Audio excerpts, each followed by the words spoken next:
Today I came in here and I've been sanding all these walls in the corners. The corners are tough. So what I had to do is I had to come back in, and anywhere where I could see tape coming through, I had to put a little bit more mud on top. And then I'll have to come back and resand that tomorrow, but it's not bad. And then this is the big run where I had the bad tape, and so I had to fix a couple places here. And you can see that big seam down the middle, but that'll sand right off. I'm pretty close. Here again, there's a corner where I just had to add a little bit more where I could see tape. Down here, you don't care because the kitchen cabinets are going all in here. So even though we did all this, we probably will only paint till like down to maybe, I don't know, 25 inches or something like that, because we just don't need to do any more.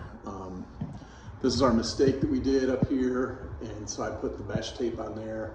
I guess I should show you the mesh tape. So there's two kinds of mesh tape. The old stuff is not like this. This is advertised as ultra thin. So let me see if I can get this to focus. Well, it's not really working, but there we go. So this is ultra thin mesh tape, and it is really, really thin. And this stuff really works great in areas where, like here. So I put all that in here. Let me take you to the bathroom really quick too. So here's the bathroom. You can see the seam up there. You might be able to see the tape, but it'll sand off. So this actually all was mesh tape, and it's gonna look really good. It doesn't look great now, but it will.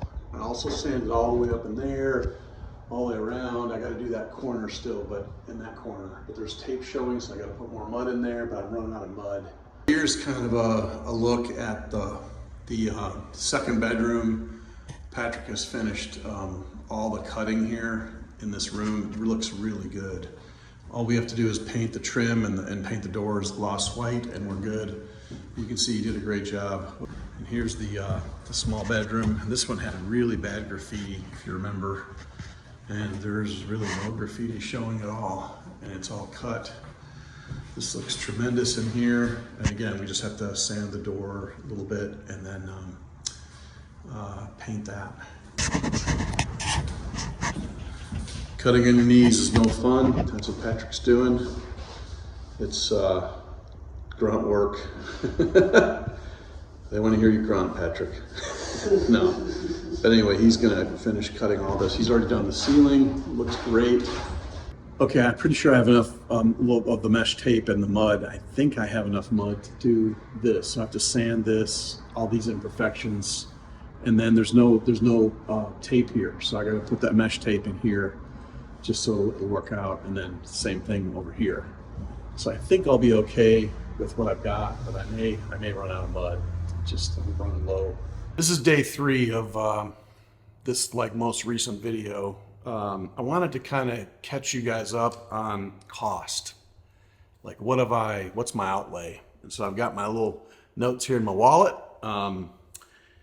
The plumbing cost is easily the highest cost that I've incurred. Now, that's not the fault of the former renter. Okay, it's just an old house and everything.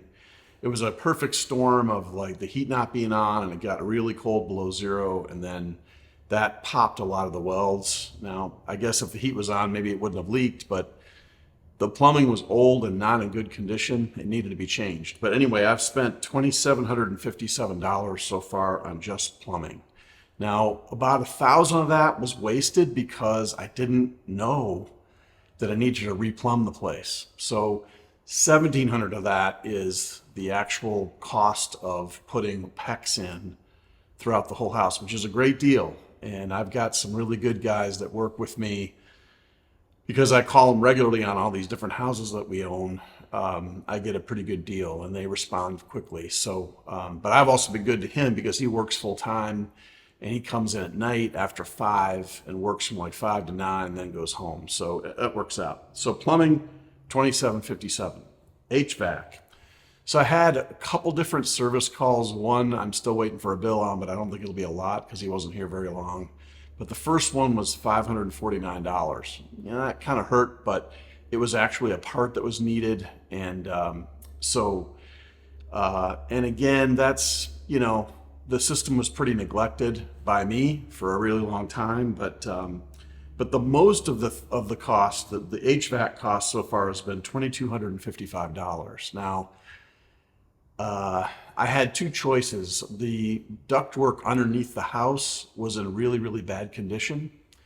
And the main trunk line is metal, and then it's flex off of that to the various registers in each room. Now, most of those registers were torn. Some of them were laying on the floor underneath the boot that goes up to the register where the air comes in the house. The big return line was collapsed and laying on the floor, on the ground underneath the house. So there was some major, major problems. And I got a price from my guys that they said that for about $800, they could patch it and put like sheet metal in and tape it all up and try to, Band-Aid it basically. But I got to thinking about it and I said, hey, give me another number. Give me a number for replacing all the flex off the main trunk. And that ended up to be about $1,800. And for me, the difference between the $800 and the $1,800 was worth it because now I don't have to worry about the ductwork anymore. It'll all be brand new. Also, everything that fell down in that nasty space, like in those ducts, God, it's just, who knows what's there. So anyway, so that's that. Maybe the least expensive cost I've incurred is my son, Patrick. I pay him $20 an hour to help me here. And so far I've paid out $860. And that's us working 2 to 3 days a week for 4 hours a day. So not a lot, but anyway. I've spent about $159 on pest control chemicals. Now, if I had spent that on actual pest control, a guy coming out here to spray and do all the stuff, it would have been exorbitantly expensive, probably $1,500. So, the sprayer you buy at Home Depot for like $20, and then I got all the chemicals and stuff from Amazon. So it's always good to do your own pest control if you can. Paint, I'm into paint for about $249. Probably a little bit more because I bought the primer and tinted it. The total cost of Home Depot visits so far, and we're not done yet, is $1,038. And that's for all kinds of things. That's sheetrock, that's insulation, that's screws, that was probably the primer, some brushes for painting, just all kinds of things I can't even remember because it just adds up, okay? So the total cost I've incurred since I got the house back from the renter on this rescue was $7,318. Now, that sounds terrifying to most of you, I'm sure, but I want you to think about this. The plumbing issues were here before that renter left, and they were here for the last couple of years. I could have got after the plumbing if I wanted to do preventative maintenance, but the whole situation caused me to all of a sudden go into a mode where I had to recover the plumbing. Also the HVAC, same thing. All that stuff under the house, there's probably been registers not getting heat or air for a couple of years, just laying down there. And he's not going to call me because he owes me all this money. If you remove the cost of all the plumbing and all the HVAC that I've spent in the last month and a half, it's $5,000. So the balance left is $2,306. So in other words, if the plumbing had not been an issue and the HVAC had not been an issue, if that was all a good systems and they were all working fine, no leaks, really I've only spent about $2,306 so far since I took the place back last month. So that's kind of normal. Now I'm spending a lot more because I don't want to come here again in the near future. I want to be done with this place for years, hopefully. And that's always been my thing. So some people that rent just throw a coat of paint on and leave.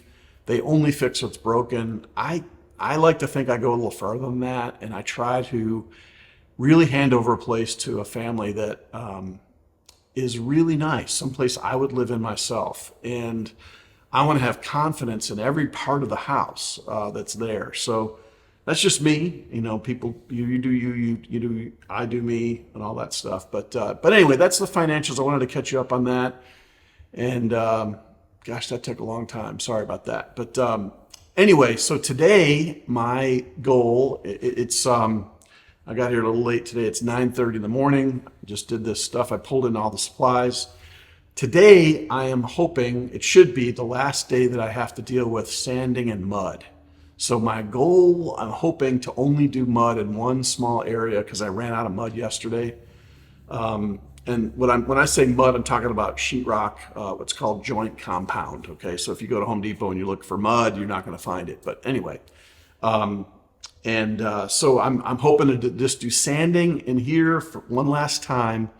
And then I've got to do some work out here. And then I should be done. And that means that when I leave town, because I got to go to Oklahoma City for Sony this weekend, I'll be gone Thursday through Sunday. That means Patrick doesn't have a stoplight. He can just keep painting and painting and painting. So I'm hoping that when I get back home again, this whole entire house will be painted and we'll be ready to do flooring. Now that's another cost that's going to be not cheap, but I use this vinyl plank stuff, but that's for another episode. So this is Pat, just saying thanks for watching again. I hope the money part has helped some of you. You just have to do it. It's like a speeding ticket, and it's just what it is. So I don't feel bad, so don't you feel bad. Thanks for watching.